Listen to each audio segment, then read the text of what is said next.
Bugün sizlərə Nizami Gəncəvi poeziyasında qadın obrazlarına müasir qadın baxışından bəhs edəcəyik. Nizami Gəncəvi yaradıcılığı şərq ədəbiyyatında bənzərsiz bir zirvədir. Lakin bu zirvənin ən yüksək nöqtəsi bəlkə də çoxlarının görmədiyi yerdə qadın obrazlarında gizlidir. Onun qəhrəmanları sadəcə gözəl deyil, onlar ağıllıdır, azad ruhludurlar və sevgi qarşısında itmir, əksinə mövcud olurlar. Qadınlar öz dövrlərinin kişi mərkəzli dünyasında sükutla yox, seçdikləri yolla cavab verirlər. Fitnə Bəhram kimi bir padşaha dərs keçən qadın obrazı ilə tarixdə tək qalır. Bugün biz onları oxuyarkən təkcə bir şairin yaratdığı qəhrəmanları yox, özlüyündə dəyişməyə çalışan bir cəmiyyətin aynasında görürük. Nizami Gəncəvinin qadın obrazları təsadüfi deyil, hər biri müəyyən bir fikrin daşıyıcısıdır.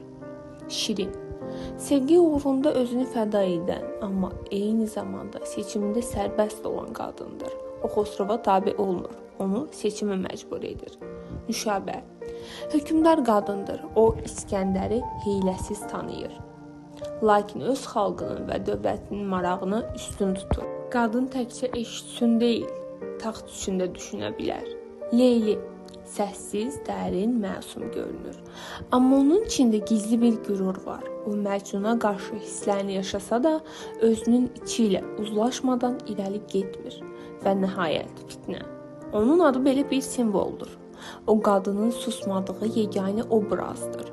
Bəhram Şahın nə kişiliyinə, nə də padşahlığına heyran deyil, əksinə ona güzgü tutur. Bu qadınlar fərqli dövrlərin oxucularına fərqli şeylər deyə bilir. Müasir qadın üçün bu obrazlar bir çağırışdır. Səssiz olma, özünü ifadə et.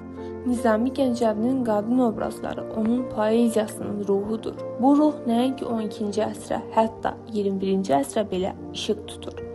Bugün biz hələ də qadını təkcə gözəlliklə dəyərləndirən, onun sözünü yox, səssizliyini qiymətləndirən bir dünyada yaşayırıq. Amma Nizami deyir, qadın danışmalıdır, qadın düşünməlidir, yaratmalıdır. Biz onun misralarından keçərək bu günə gəliriksə, deməli hələ də onu eşitmək və yaşatmaq imkanımız var. Nizami Gəncəvi qadını yalnız sevgi obyekti yox, düşünən, hiss edən və cəmiyyətin mənəvi dayağı olan varlıq kimi gördü. Onun obrazlarında qadın yalnız gözəl deyil, ağıllı, iradəli, güclüdür.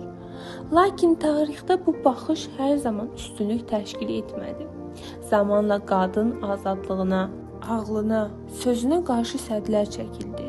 Adət və dini yozumlarla məhdudlaşdırıldı.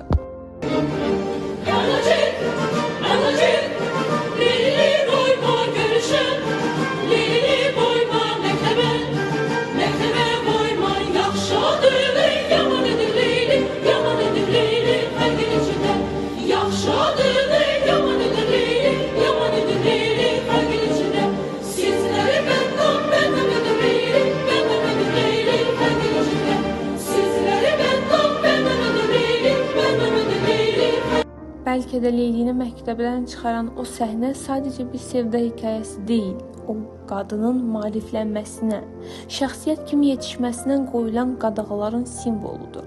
Və bugün biz Nizaminin misralarından baxaraq bir daha anlayırıq ki, qadın azadlığı yalnız bir hüquq deyil, həm də mədəniyyət məsələsidir.